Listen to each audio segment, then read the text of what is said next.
on peut pas te placer dans le poste de directeur si on t'a pas préparé. Amen. Comment tu vas faire pour gérer l'entreprise? Déjà, tu dois connaître toute l'entreprise. Amen. Certains commencent tout en bas. Et Dieu les fait monter jusqu'au dernier étage. Amen. Mais lui là, tu ne peux pas le blaguer. Parce qu'il a fait tous les postes. Si tu lui mens, il sait que tu mens. Parce que lui, il a fait. Il a nettoyé, il a balayé, il a rangé les dossiers, il a fait. Toi, tu lui dis que tu ne peux pas. Lui, c'est combien de temps il a passé. Mais tout ça, c'est une formation. Amen. Donc, les épreuves que tu passes là, c'est aussi une formation. Amen. C'est pour que ta foi soit solide. Amen. Donc, on va...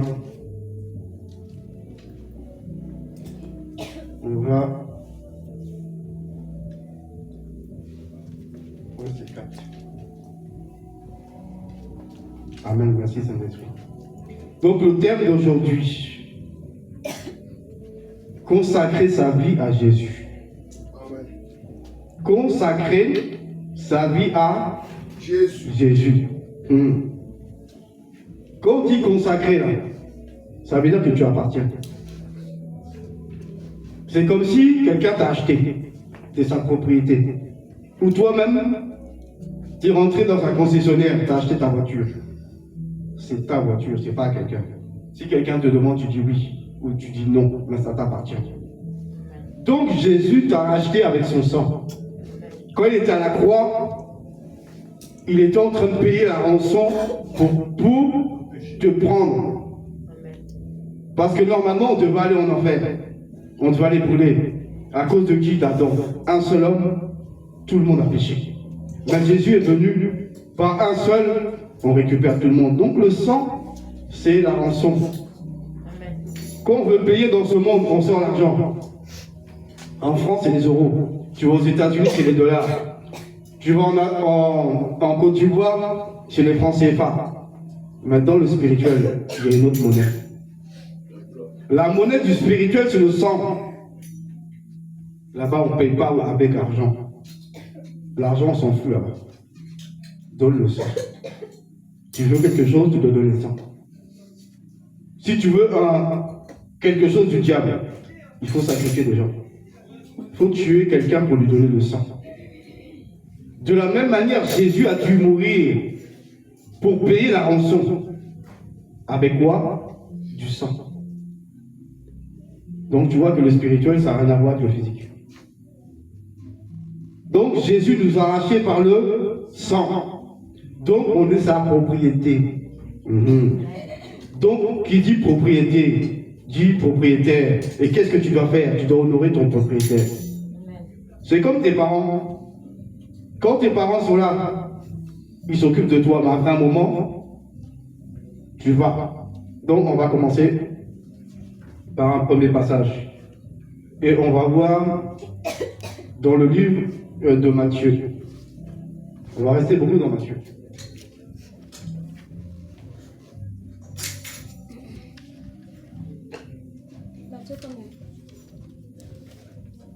Matthieu 4, du verset 1 au verset 11. On va commencer par le Seigneur et on va finir par nous. C'est lui le premier et nous le dernier. Amen. Donc on va se lever pour la première lecture, après ce sera bon. Matthieu 4, 1 à 11. Oui, amen. Amen, amen. Amen. Je lis la parole de Dieu dans Matthieu 4, de verset 1 à 14. À 11, pardon. Alors Jésus fut emmené par l'Esprit dans le désert pour être tenté par le diable.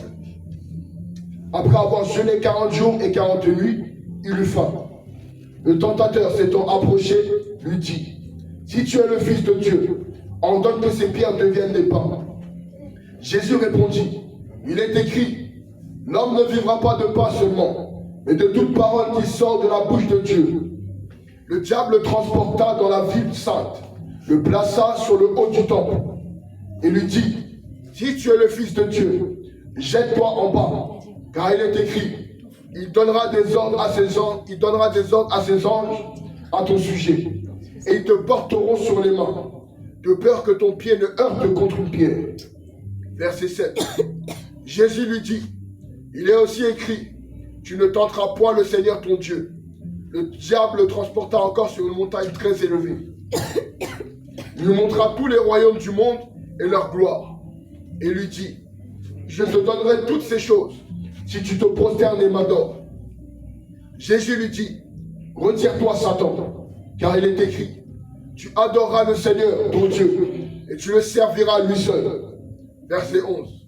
Alors le diable le laissa, et voici, des anges vinrent auprès de Jésus et le servaient. Amen. Amen, amen. On s'assoit dans la présence de Dieu. Amen. Voilà. Voilà ce que le diable a fait à notre Seigneur. Et voilà ce qu'il nous fait aussi à nous. Tu viens au monde, tu ne connais pas Jésus. Tu es habitué à des choses. Tu fais des choses. Tu imites le monde parce que tu ne connais rien. Donc on t'enseigne à imiter le monde, donc tu imites le monde. Tu t'habilles comme le monde. Tu te coiffes comme le monde. Tu parles comme le monde. Tu agis comme le monde. Parce que tu t'identifies au monde. Mais quand tu viens à Jésus, il faut renoncer au monde. Parce que le monde n'est pas compatible avec Jésus-Christ de Nazareth. L'esprit du monde a ses affaires. De la même manière que le diable est venu proposer à Jésus la gloire. Et quelle est la gloire qu'on donne dans ce monde? Dans ce monde, on te propose des postes de travail. On te propose des gros salaires. Mais on te dit, viens travailler le dimanche. Viens travailler le jour du Seigneur. Mais si tu es attiré par l'argent, tu vas laisser Dieu derrière. Pourtant, quand tu ne travailles pas, tu demandes à Dieu un travail, il t'a donné. Mais quand il s'agit de choisir Jésus, tu le mets derrière. Quand tu es malade, tu cries Seigneur, Seigneur, guéris-moi. Le jour où tu vas bien, tu oublies Dieu. L'homme souvent se rappelle de Dieu que quand il est dans les problèmes. Mais il ne se rappelle pas de Dieu quand il est bien. Quand tu touches ton gros salaire, tu as ta grosse voiture, ta grosse maison, tu oublies Jésus. Lorsque tu dois venir honorer Dieu, Dieu te donne 6 jours pour faire ce que tu veux. Le 7e jour, tu dois venir l'honorer. Tu trouves des raisons de ne pas arriver pour venir le voir. Ou de ne pas venir à l'heure. Alors que ton patron là, tu viens à l'heure. Pourquoi? Parce que tu sais qu'il va retirer de l'argent sur ton salaire. Tu viens une fois à l'heure, il va te dire, hey, si demain tu es encore en retard là, je vais retirer 200 € sur ta paye. Tes sourcils commencent à se lever, tu dis, quoi, 200 € c'est beaucoup, hein? Non, tu dis, le soir tu viens chez toi, tu prends le réveil, tic. Tu le programmes 2 heures avant, tu dis, non, je ne vais pas rater ça. Dès que ça sonne, tu glisses sous la douche. Tu dis, non, il faut que le sommeil s'en va. Dès que tu es prêt, tu vas manger, tu files. Pourquoi tu ne fais pas la même chose pour Jésus? Pourquoi tu ne fais pas la même chose pour Jésus? Le dimanche, tu sais que tu dois aller travailler dans la maison de Dieu. On ne parle pas de travailler pour l'homme, on dit travailler pour Dieu. Tu sais que demain c'est dimanche. Tes vêtements ne sont pas prêts. Ta chemise n'est pas repassée. Ton pantalon n'est pas repassé. Tu attends dimanche. C'est dimanche que tu fais tout. Alors que si tu pensais vraiment au Seigneur, samedi, tu aurais déjà repassé ta chemise, tu la poses. Tu poses ton pantalon, tu poses tout. Tu regardes, tu dis, tout est là. Tout ce qu'il faut, ton titre de transport, tout est prêt. Tu te jettes dans le lit. Tu attends le réveil. Pourquoi? Parce que tu es content d'aller voir ton Dieu. L'ingratitude de l'homme. Le disciple, c'est quelqu'un qui imite son maître. Donc, donner, comme il dit, consacrer sa vie à Jésus, il a donné à Jésus. Il n'y a plus rien qui t'appartient. Donc, si rien ne t'appartient, tu dois faire ce qu'il te demande. Il te dit quoi? Viens et adore-moi. On va voir qu'est-ce que faisait dans l'Acte des Apôtres la première église. Parce qu'on doit copier la première église. Donc, on va prendre... c'est Acte... je l'ai mis où? Acte 2. Acte 2, le verset 46. On va voir qu'est-ce que la première église faisait. Amen. Amen. Je lis la parole dans Acte 2 au verset 46. Ils étaient chaque jour tous ensemble assidus au temple. Ils rompaient le pain dans les maisons et prenaient leur nourriture avec joie et simplicité de cœur, louant Dieu et trouvant grâce auprès de tout le peuple. Et le Seigneur ajoutait chaque jour à l'église ceux qui étaient sauvés. Amen. Amen. Amen. Donc, il dit, ils étaient, acte 2, verset 46. Acte 2, verset 46. C'est bien de noter pour certains, pour vous lire après. Tu vois, tu viens, tu notes des passages, et après, chez toi, tu relis. Donc, acte 2, 46. Où le Seigneur dit,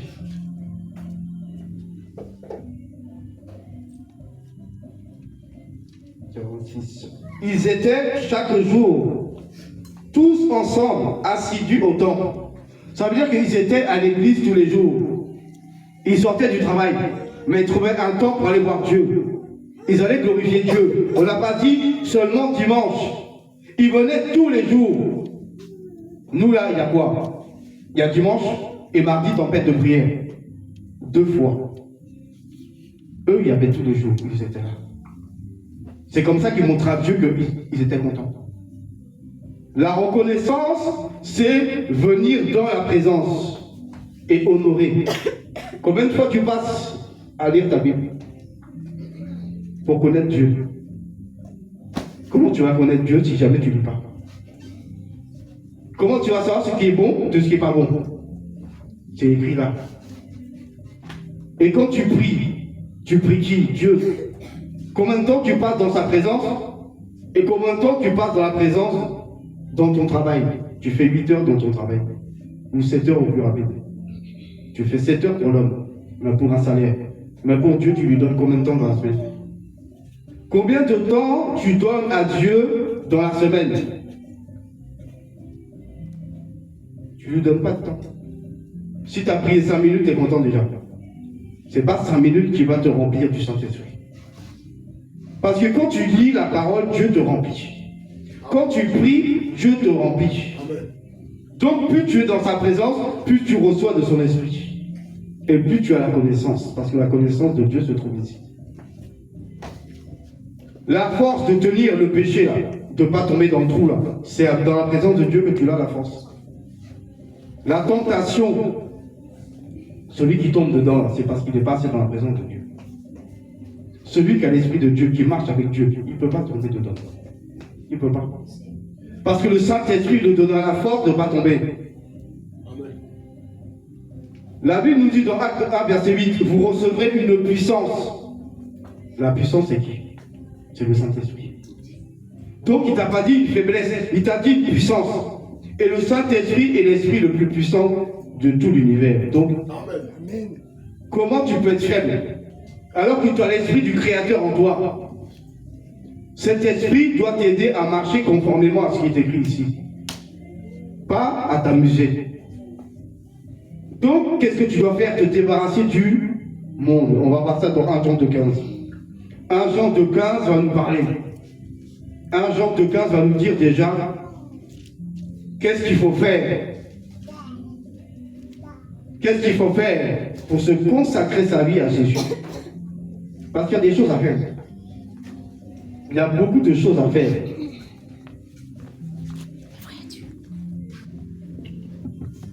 Amen. 1 Jean 2,15. Je lis la parole dans 1 Jean, chapitre 2, verset 15. N'aimez point le monde, ni les choses qui sont dans le monde. Si quelqu'un aime le monde, l'amour du Père n'est point en lui. Car tout ce qui est dans le monde, la convoitise de la chair, la convoitise des yeux et l'orgueil de la vie, ne vient point du Père, mais vient du monde. Et le monde passe, et sa convoitise aussi. Mais celui qui fait la volonté de Dieu demeure éternellement. Amen. Amen. Amen. Amen. Amen. Il dit, n'aimez point le monde. On a vu tout à l'heure que le diable a voulu tenter le Seigneur. Il a dit, regarde, tu vois toutes tes richesses, tu vois toute cette gloire, je te la donne si tu te prosternes et m'adores. Mais qu'est-ce que Jean nous dit? Il nous dit, n'aimez point le monde, ni les choses qui sont dans le monde. Et qu'est-ce qu'il y a dedans? Il y a quoi? L'amour. Celui qui aime le monde, l'amour du Père n'est pas en lui. Donc on va voir verset 16. Car tout ce qui est dans le monde, la convoitise de la chair, où tes yeux se promènent à regarder les femmes qui passent. Les femmes qui passent, c'est pas ta femme. Donc tu dois enlever tes yeux de dessus. Les hommes qui passent là, c'est pas tes maris. Tu dois enlever tes yeux dessus. C'est ça aussi. Parce que là, tu rentres dans le royaume de Jésus. Donc, tu passes sous les règles de Jésus-Christ de Nazareth. Tu sors des règles du monde pour passer aux règles de Dieu. Les règles de Dieu sont fixes, ils ne bougent pas. Il dit, donc pas de convoitise des yeux ni de la chair, l'orgueil de la vie. Tu es attaché à des choses futiles, attaché à l'argent, attaché aux voitures, attaché aux maisons. Ces choses-là, tu dois te détacher. Tu es attaché à la mode. C'est pareil, attention. La mode tue. 1 Jean 2,15. La mode tue. La mode, c'est quoi? C'est les pantalons. C'est les coupes de cheveux. C'est les chaussures. Toutes ces choses qui n'appartiennent pas à Dieu, si tu les portes, là, tu n'es plus dans la volonté de Dieu. Il faut que tu saches que beaucoup de choses qu'il y a dans ce monde-là possèdent des démons. Et on met des esprits dans des pantalons. On met des esprits dans les chaussures. On met des esprits sur les vêtements. Et toi, tu les portes. Quand tu les mets, ces esprits entrent en toi et ils te commandent. Donc, te dépouiller, c'est ça, te dépouiller. Tu te dépouilles des choses du monde. Donc, il faut te détacher de tout ce que tes yeux voient pour t'attacher au Seigneur. Donc, l'amour, là, il doit changer de camp. L'amour pour le Père, l'amour pour la parole de Dieu, l'amour pour Jésus, l'amour pour être dans sa présence. Rechercher toujours d'être dans la présence de Dieu. Parce que l'ennemi, là, qu'est-ce qu'il veut? Il veut faire de nous ses esclaves. Et comment il fait de toi son esclave? En te donnant des choses pour te garder dans sa présence. L'argent, les femmes, les bijoux, les voitures, ça sert à quoi? Si Jésus vient, là, ça te servira de rien. Mais si tu t'accroches à Jésus et tu mets en pratique sa parole, c'est pour aller au ciel. Nous sommes tous ici pour aller là-haut. On n'est pas ici pour rester en bas. Amen. La Bible nous dit que la terre sera détruite. Est-ce que quelqu'un a envie de rester ici pour être détruit avec cette terre? Personne. Donc on travaille chacun pour aller au ciel. Et le travail pour aller au ciel, c'est se dépouiller des choses du monde. Tu dois te dépouiller de ta manière de parler. Tu dois te dépouiller de ta manière de penser. Tu dois te dépouiller de ta manière de t'habiller. Tu dois te dépouiller de la manière de te coiffer. Tu dois te dépouiller de tout ce que tu regardes. Ta manière de regarder doit changer. Pourquoi? Parce que tu dois regarder avec les yeux du Seigneur. Tu dois regarder avec les yeux du Seigneur. Tu ne dois plus regarder en convoitant. Parce que la Bible nous parle de convoitise. Tu veux une belle voiture parce que tu vois des gens rouler dans de grosses voitures. Est-ce que voiture emmène au ciel? Tu vois les autres avoir une belle maison. Toi aussi, tu veux une grande belle maison. Est-ce que maison emmène quelqu'un quelque part? Ton voisin est milliardaire. Toi aussi, tu veux des milliards. Est-ce que l'argent emmène au ciel? Si l'argent emmène au ciel, là, nous, on était cuits. On serait cuits. Comment on fait? On va braquer des banques pour avoir l'argent pour payer? Non. Le Seigneur veut des cœurs dépouillés. Quand on parle de circoncision du cœur, on dit débarrasser de tout ce qui n'est pas de Dieu. Donc tu dois apprendre à aimer tout ce qui vient du Seigneur. Tu dois aimer être dans sa présence. Tu dois aimer lire sa parole. Tu dois aimer la mettre en pratique. Tu dois aimer t'habiller comme Dieu veut pour que Dieu soit content. On ne cherche pas à plaire à quelqu'un ici, on cherche à plaire à Jésus. De la même manière que Jésus est venu, il a dit, je ne suis pas venu faire ma volonté, mais je suis venu faire la volonté du Père. De la même manière, nous, on n'est pas là pour faire notre volonté, on est là pour faire la volonté du Seigneur Jésus. Jésus a dit, comme le Père m'a envoyé, moi aussi je vous envoie. Donc on est des envoyés. Et qui dit envoyé, dit ambassadeur. Qui dit ambassadeur, dit celui qui ressemble à son maître. Un ambassadeur, c'est quelqu'un qui représente son pays. Quand tu vas à l'étranger, si tu fais une connerie, on va accuser le pays. Dire eux, c'est comme ça qu'ils parlent. Eux, c'est comme ça qu'ils marchent. Donc toi, ici, là, sur cette terre, tu es représentant de Jésus. Tu ne dois jamais l'oublier. Quand tu sois dans le RER, que tu sois dans le bus, que tu sois dans ton travail, où que tu sois, tu représentes Jésus-Christ. Et l'image que tu reflètes doit être l'image de Jésus. Tu ne dois pas refléter autre chose. On a vécu dans le monde, nous tous ici. On a fait des choses qu'on pensait qui étaient bien. Mais maintenant qu'on a Jésus là, on doit tout mettre de côté. Tout mettre de côté et marcher en nouveauté de vie. S'attacher aux choses d'en haut. Aimer ce que Dieu aime et haïr ce que Dieu n'aime pas. Dieu n'aime pas le mensonge, il faut arrêter de mentir. La convoitise des yeux, Dieu n'aime pas, il faut arrêter. La cupidité, Dieu n'aime pas, il faut arrêter. Dieu veut que tu aimes ton prochain, il faut aimer l'autre. Dieu veut que tu l'adores, il faut l'adorer.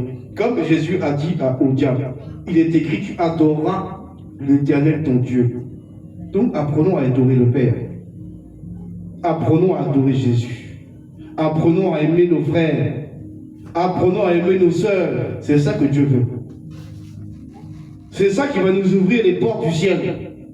C'est pas d'être milliardaire, d'avoir 15 voitures, un dressing avec 200 costumes et 200 paires de chaussures. Tu sais pas quoi mettre le matin. Tu regardes, tu dis, hier j'ai mis ça. Bon, ça c'est le paraître. Quand Jésus est venu, est-ce qu'il est venu paraître? La Bible dit qu'il était discret. On ne savait même pas que c'était lui. Quand on regardait les disciples avec Jésus, on ne trouvait pas Jésus. Personne ne savait qui était Jésus. Pourquoi? Parce qu'il était trop simple. Si tu viens voir un gourou, tu verras que le gourou, il est habillé bien. Ses adeptes sont mal habillés. Donc, lui, il est assis sur son trône et les autres sont autour. Donc, si on dit trouver le gourou, tu dis, c'est lui. Le trône en or, sa grosse bague, sa grosse montre, c'est lui.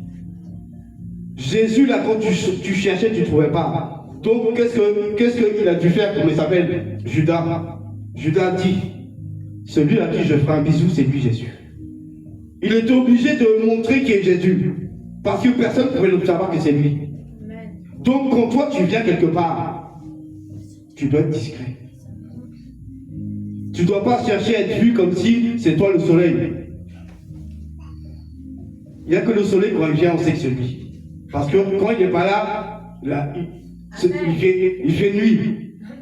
Les lampadaires fonctionnent et toi tu regardes comme ça, tu dis, le bois là, le bois est un peu noir. Tu prends la lampe de ton téléphone qui éclaire un peu. Mais quand le soleil arrive, tu n'as plus besoin, tu ranges ton téléphone, tu traverses tout droit. Quand le soleil arrive, l'obscurité est chassée. Donc on n'est pas des soleils, le soleil c'est Dieu. C'est lui qui brille, c'est sa lumière qui nous éclaire. Mais il nous éclaire pour chasser les ténèbres que le diable a voulu nous enfermer dedans. Et ces ténèbres sont chassées que lorsqu'on met en pratique la parole. Parce que c'est seulement la pratique de la parole qui peut nous garantir qu'on va échapper. Mais si on se borne à écouter, on ne met pas en pratique, on va nulle part. On va rester toujours dans les mêmes choses. On va prendre aussi Jacques 4, verset 8. Parce que c'est trop facile. On t'attrape avec l'argent. Le Dieu de ce monde, maman. Beaucoup de personnes travaillent le dimanche à cause de l'argent. Ils ne travaillent pas parce que Dieu leur a dit, va travailler le dimanche. Hein.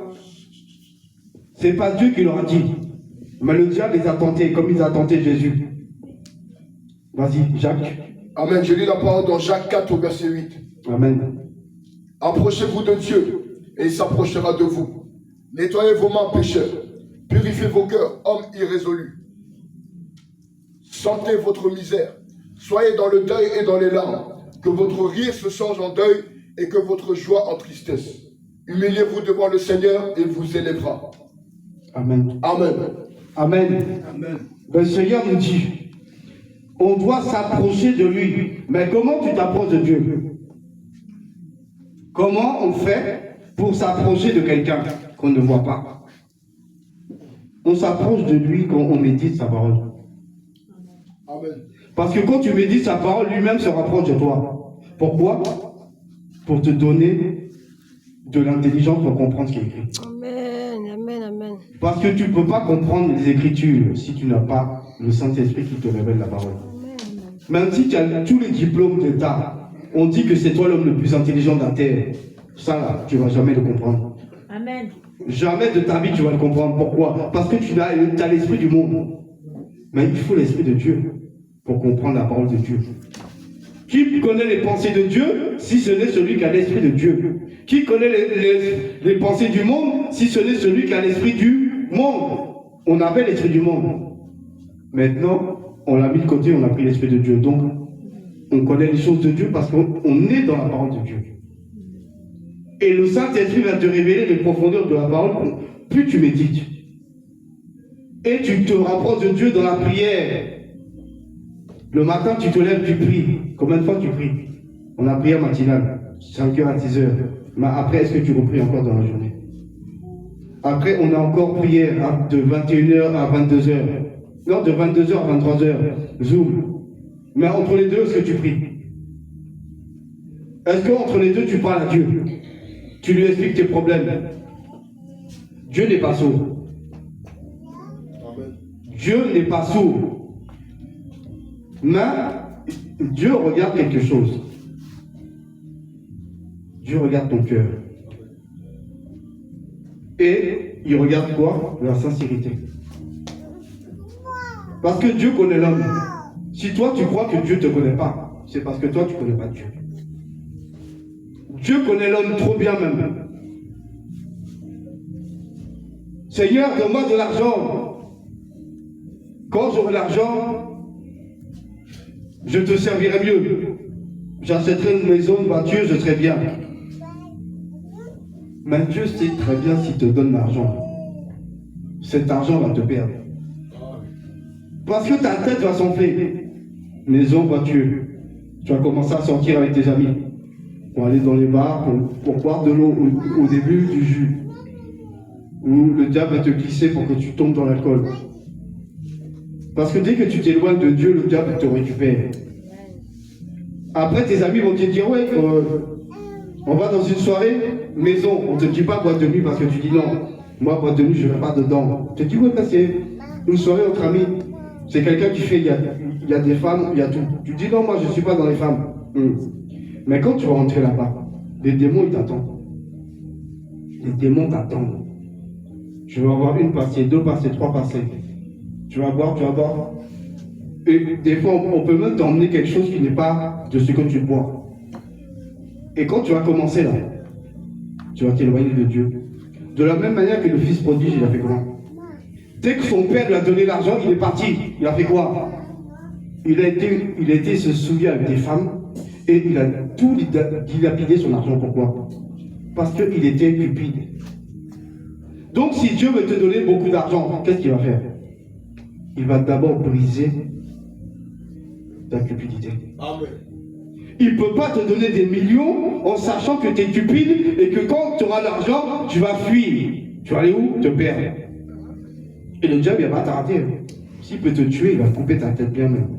Et après, il te dira, tu vois, tu demandes à Dieu l'argent, regarde-toi, tu t'es récupéré. Voilà comment le diable fait. Mais Dieu nous donne souvent pas quelque chose. Pourquoi? Parce qu'il sait que s'il nous donne, on va tomber dans le trou. Le diable nous attend derrière. Il est derrière le virage. Tourne le mur, t'attend. Il a déjà son fusil qui est braqué sur toi. Dès que tu le mets ta tête, il tire. Tu n'auras même pas le temps de fuir. Tu tombes dans le trou. Il y a un trou derrière.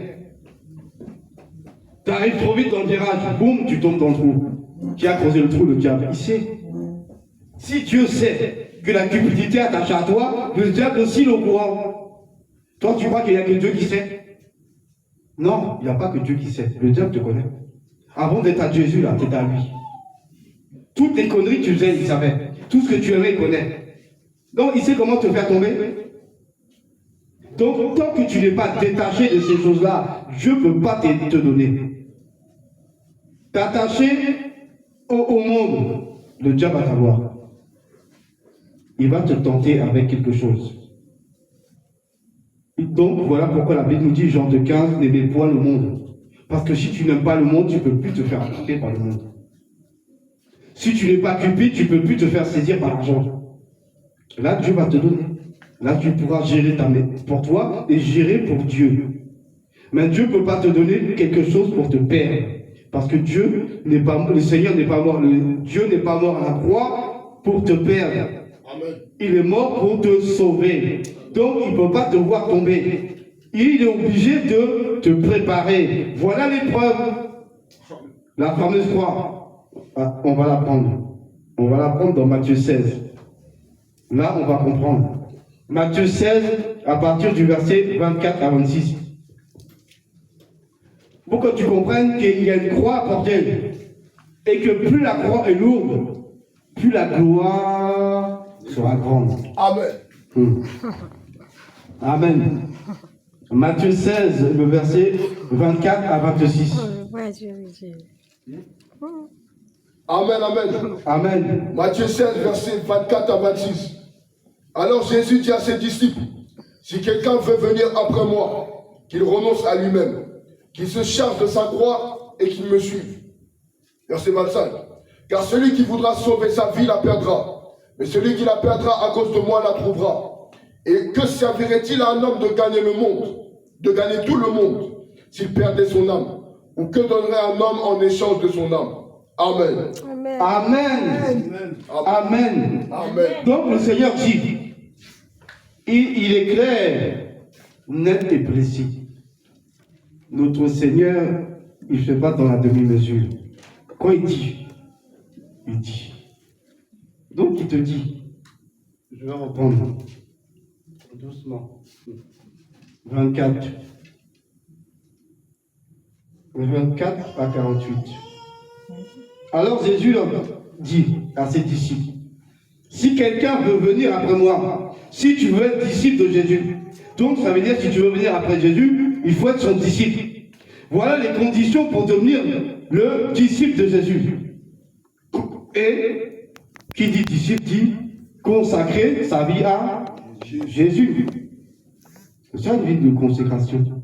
La vie de consécration, Jésus te l'explique ici. Il te dit, si quelqu'un veut venir après moi, qu'il renonce à lui-même. Ça c'est le premier. On va s'arrêter là. Renoncer à toi-même, c'est quoi? Il y a plein de choses à laquelle tu étais attaché. Non? L'argent, les femmes, les belles voitures, les gros salaires, toutes ces choses-là. Dieu te dit, ça là, il faut enlever ton cœur dessus. Ton cœur doit se détacher de tout ce que tu convoitais avant. Amen. Tout ce qui était convoitise pour toi, là, Jésus te dit, toi, tu mets ça à côté.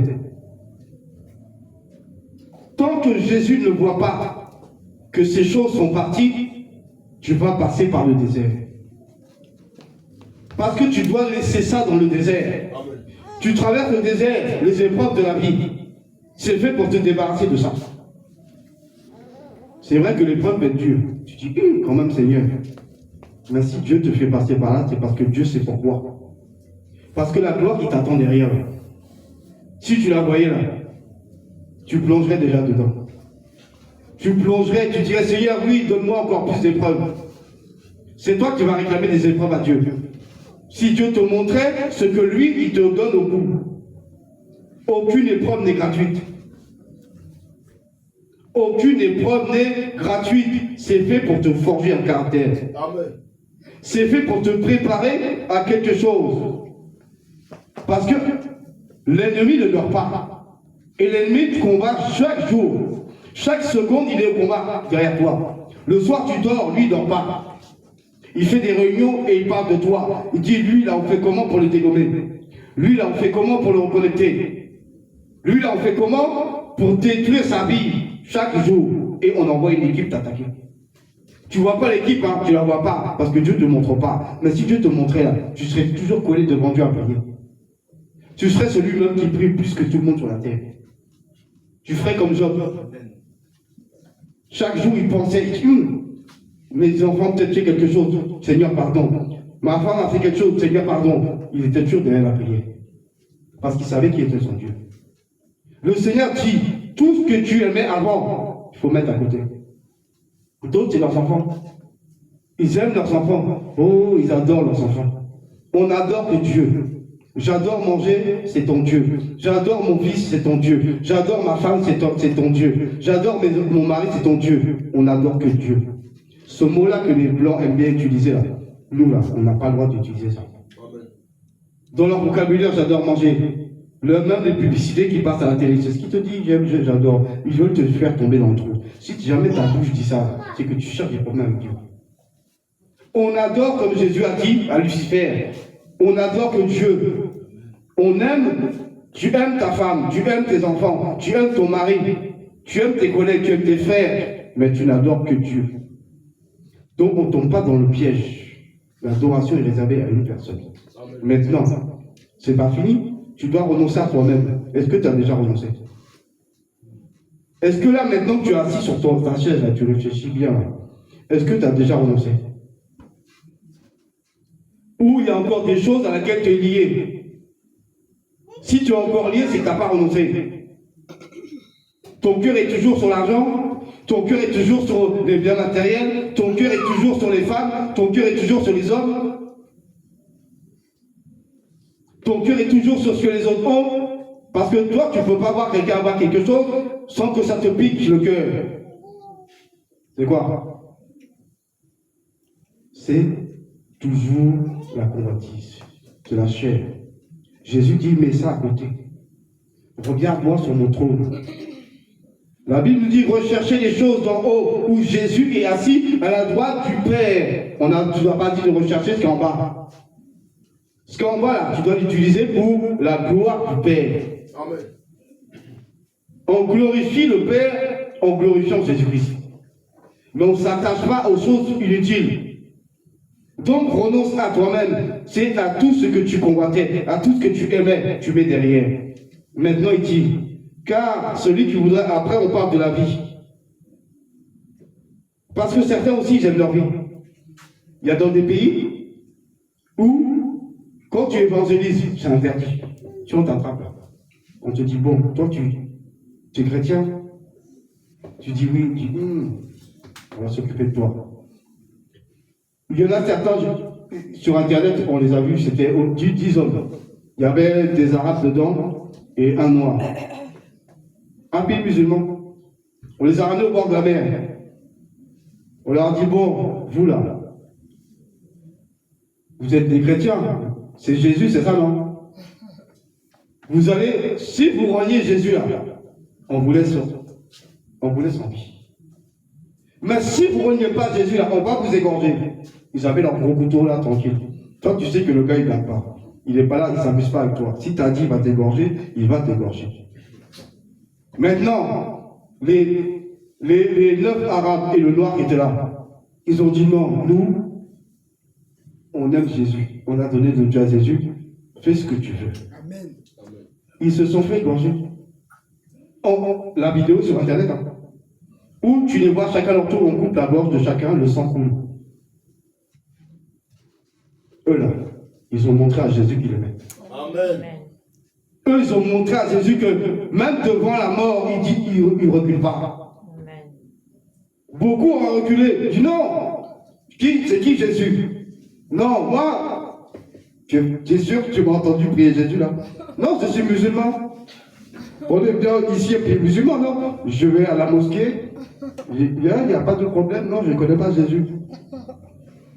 Donc, il faut me laisser partir. Mais qu'est-ce que Jésus a dit? Celui qui voudra sauver sa vie, la perdra. Il y a même des endroits où les gens, on savait très bien qu'ils étaient chrétiens. Mais certains n'avaient pas le courage. Qu'est-ce qu'ils ont fait? Ils ont renié. Mais comme on sait que tu mens, on l'a tué quand même. Ah.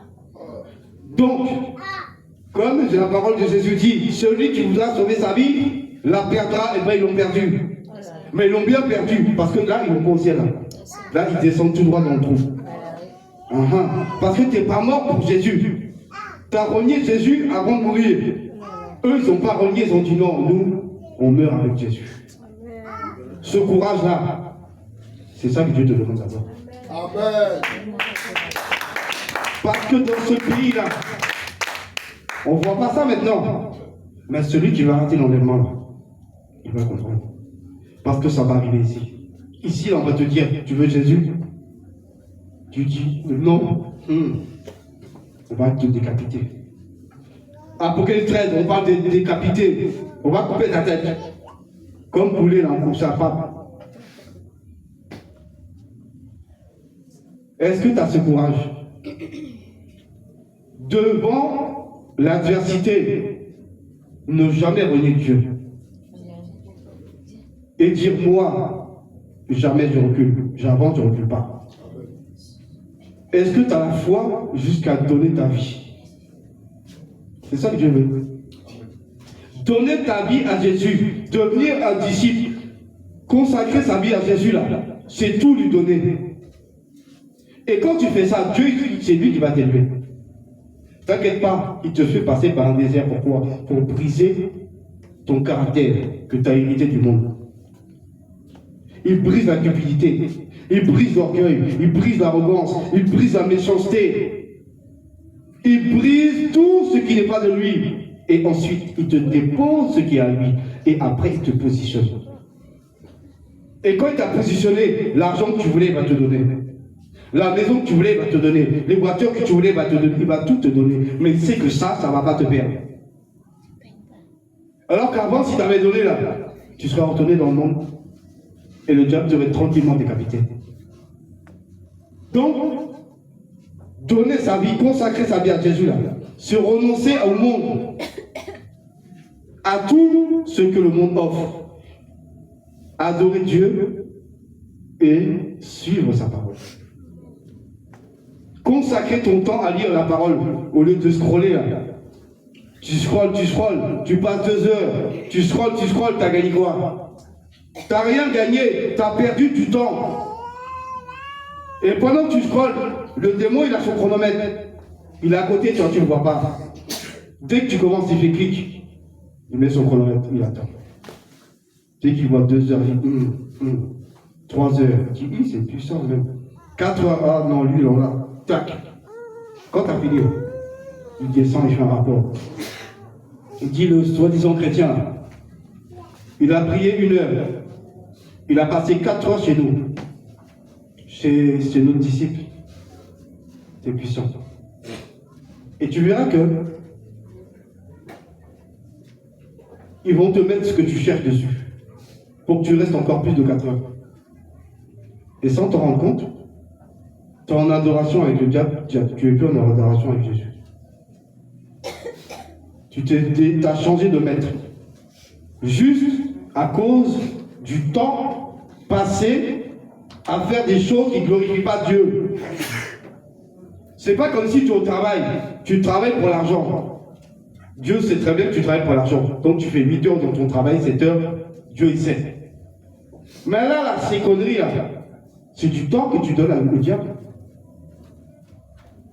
Et ce temps-là, il te sera redemandé. Certains vont dire, Seigneur, j'ai pas eu assez de temps. Dieu te dira, ah, pourtant tu avais du temps à faire des choses que tu ne fallait pas. Tu as du temps à regarder la télé. Il y a quoi dans la télé? Il y a quoi là-bas? Il n'y a rien. Ce temps-là, tu pourrais lire ta Bible. Le temps que tu scrolles là, tu pourrais lire ta Bible. Tu pourrais t'approcher de Jésus. On a lu Jacques 4, verset 8. Approchez-vous de lui et il s'approchera de vous. On s'approche de lui dans la prière. On s'approche de lui dans la lecture. Quand est-ce que tu lis? Quand est-ce que tu pries? Pourtant, tu es le premier à dire, Seigneur, sauve-moi. Seigneur, donne-moi. Seigneur, tu ne vois pas que je suis dans les problèmes. Dieu voit bien. Mais si Dieu te laisse dedans, c'est parce qu'il veut voir est-ce que toi, tu es attaché à lui. Dieu te laisse du temps pour voir si toi tu es attaché à lui. Est-ce que ce problème ne va pas t'éloigner de lui? Dieu peut délivrer quelqu'un en une seconde. La délivrance là, si Dieu veut là, il ordonne à tous les démons de sortir, aucun va rester, ils vont tous partir. Parce que c'est lui qui est Dieu. Mais s'il ne le fait pas, c'est pourquoi? C'est parce qu'il voit que s'il le fait trop vite, tu vas te sauver aussi vite qu'il a fait. Donc, il ne va pas le faire. Il va en enlever un, il va attendre 4 jours, il enlève un deuxième. Pourtant, ça fait 4 jours que tu pries, mais en 4 jours, il a retiré que 2. Pourquoi? Quand tu lui montreras que tu es attaché à lui et que tu vis pour lui, tu respires pour lui, là, il va dire voici mon serviteur. Et là, il va t'aider. Il va t'aider, il va retirer. Et il va te donner tout ce que tu as besoin pour avancer avec lui. Mais il ne va jamais te donner pour te perdre. Jésus n'est pas mort à la croix pour nous racheter, pour nous perdre. Sinon, dans ce cas-là, il fallait même qu'il ne descende pas. Il reste là où il était. Et il nous laisse nous débrouiller. Mais il n'a pas fait. Donc, attache-toi au Seigneur. S'attacher à lui, c'est pas que dans la bouche. C'est dans les actions. Parole sans action et parole inutile. Acte parle mieux que parole. Et un acte posé vaut 10 000 paroles. Une parole ne vaut aucune action. 0. Donc, montre à Dieu que tu l'aimes. Et là, Dieu va agir pour toi. Dis-toi bien que tout ce que tu dis là, il voit. La souffrance par laquelle tu passes, il a vu. Même avant même que tu passes dans le trou, il savait que tu allais aller dans le trou. Tu penses que Dieu est surpris? Dieu est surpris. Seigneur, tu vois pas, je suis en train de me noyer. Comme Pierre, quand il a dit à Jésus, Seigneur, permets que je vienne vers toi. Jésus dit, viens. Mais la Bible a dit quoi? Il a eu peur. Et quand il a eu peur, qu'est-ce qui s'est passé? Il a commencé à descendre dans le trou. Oui, Seigneur, sauve-moi. Parce qu'il était en train de se noyer. Jésus l'a attrapé, il a dit quoi? Homme de peu de foi. Pourquoi? T'as vu? Si j'étais pas là, tu serais au filet au fond. Les poissons t'auraient mangé après. Tu aurais été la nourriture des poissons. La foi en Jésus, là, c'est dans les épreuves. C'est dans les épreuves que ta foi grandit. C'est dans les épreuves que tu avances et que tu donnes ta vie à Jésus. C'est dans les épreuves que tu te débarrasses des choses du monde. Mais il faut que ta bouche confesse la vérité. Il faut que ta bouche confesse la vérité avec Jésus. Seigneur, je t'aime, mais tu dois lui montrer que tu l'aimes. Dire que tu aimes sans la démonstration de ton amour, ça ne vaut rien. Si quelqu'un te dit il t'aime et tu le vois, il te laisse juste dans les problèmes, tu vas dire, mais lui, c'est quoi son amour? Il m'aime pas. Quand quelqu'un aime, là, il fait une action. Il y en a même qui disent jamais il t'aime. Mais tout ce qu'ils font pour toi, là, tu sais qu'ils t'aiment. Il y a l'amour de démonstration et l'amour de bouche. L'amour de bouche, là, ça donne rien. C'est amour démonstration, là, qui donne quelque chose. Jésus a fait amour démonstration. Il était sur la croix. Il a souffert à notre place. Ça, c'est amour démonstration. C'est pas juste dire oui, je vous aime, je vous ai créé. Non, il est descendu. Il a souffert pour nous. Donc toi, tu souffres comme pour Jésus. Quand est-ce que toi, tu prends ta part de souffrance pour montrer au Seigneur que tu es attaché à lui? C'est ça, aujourd'hui. Mais comme le temps file. Seigneur. Donc si la parole de Dieu t'a fait du bien, si la parole t'a fait du bien, tu te lèves et tu acclames ton Dieu. Tu acclames sa parole. Tu acclames sa parole. Tu acclames sa parole. Et maintenant, on va prier. Et tu vas t'engager. Parce qu'avec Dieu, il faut prendre des engagements. Quand tu signes un contrat avec un patron, tu prends un engagement d'aller travailler le matin, d'arriver à l'heure. et de repartir à l'heure, pas avant l'heure. Et il s'engage lui à te donner un salaire. Amen. Amen. Donc, avec Jésus, c'est pareil. Tu vas t'engager à respecter sa parole et à mettre en pratique ce que lui te demande. Amen. Tu vas t'engager à renoncer à tout ce que le monde te donne pour t'attacher à ce que Dieu te donne. Parce que c'est parce que le monde donne qui va t'emmener au ciel. C'est ce que Jésus donne. Amen. C'est Jésus qui donne la vie éternelle. Amen. La vie éternelle, c'est pas dans le monde, c'est en Jésus. Amen. Donc tu vas te détacher. On va prier et tu vas dire au Seigneur que tu te détaches de ce monde et de tout ce que ce monde offre pour t'attacher